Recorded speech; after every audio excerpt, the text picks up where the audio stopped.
welcome back. Maintaining a good healthy life and a good figure and an easy nutritional life, safe one, might be an option for some of us.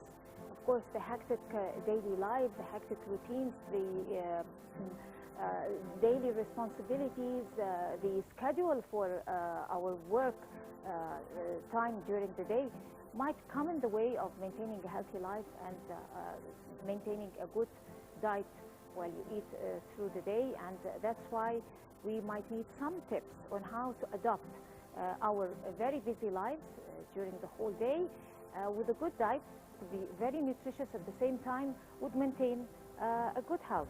This is what we're going to talk about now with Dr. Munir William. He's a professor of plastic surgery and obesity. Good morning, doctor. Good morning, Dr. Munir. Thank you very much for joining us on the Breakfast Show. And question that everybody is asking, whether it's men or women, young or old, is the fact is, how can I be looking good and have a healthy life at the same time? And as Dina said in the introduction, everybody has this demand, but it becomes very difficult to achieve that goal because of all the obstacles that one faces during a daily life. What are the proper eating habits and the proper habits in a daily life in general that one could have in order to have this balanced, healthy attitude towards himself and, of course, others? Of course, in order to start by this, there are many habits must be stopped. At first, you see that there are main meals. We find Egyptians, the main meal is that at dinner, and this is a very bad habit. And then he goes directly to sleep, and this is another bad habit. And takes fluids during eating, and this is a third bad habit. And also he can take multiple small meals during the day. So, and also can eat during watching TV or reading newspaper and so on. All these are considered to be bad habits. So in order to relieve, to get rid of these bad habits, at first we must take, okay, 3 main meals.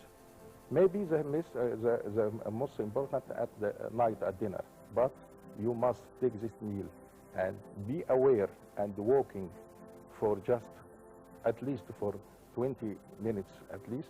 And also you must not go direct to sleep. This is number one. Also, don't eat during watching TVs or during eating or during reading newspaper and so on. This is the second one. Number 3, you have to take fluids just before eating or just after eating. Never to take fluids during eating, because it is considered from the medical point of view as appetizer.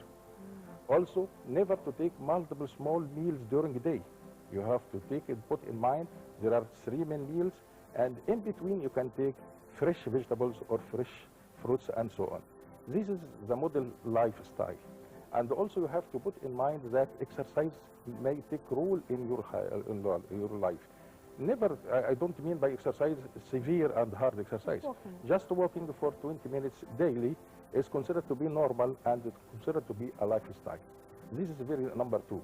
Number 1 is control of diet. Number 2 is exercise manner. Number 3, you have the will to lead this manner. Exercise and diet control is a style of your life. Here, you will not suffer from problems of obesity. Doctor, what if I don't possess the first 2? There is no access for me for the first 2 options, and then I have the will. I have the strong will, but I don't have the time. I don't have the place for good food. I only have place for quick junk food. And also, at the same time, I cannot move because I'm staying on my office for a long time. So what happens in that case? What would you give me as a tip? Here comes the problem of quick foods. Problem of quick fast foods is very difficult because quick fast foods contain saturated fatty acids. These saturated fatty acids is very serious to the body. It may precipitate it, lead precipitation of small lipids on the wall of capillaries and walls of vessels and walls of arteries. And this is very difficult later on because the person suffers from atherosclerosis and later on suffers from cardiac and brain problems. This is number 1. Number 2, fast foods are very difficult because they let the process of destruction of calories is limited to the fat itself and not limited to the starch and not limited to the proteins. And here comes the second problem for these fast foods.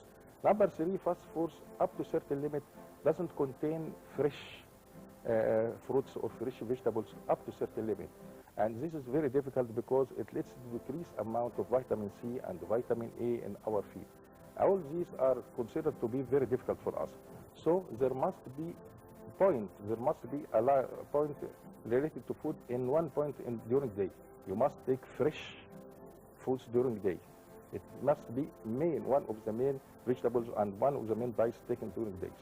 Fast foods for us is considered a very hard problem and related to difficult health problems related to cardiac and brain problems.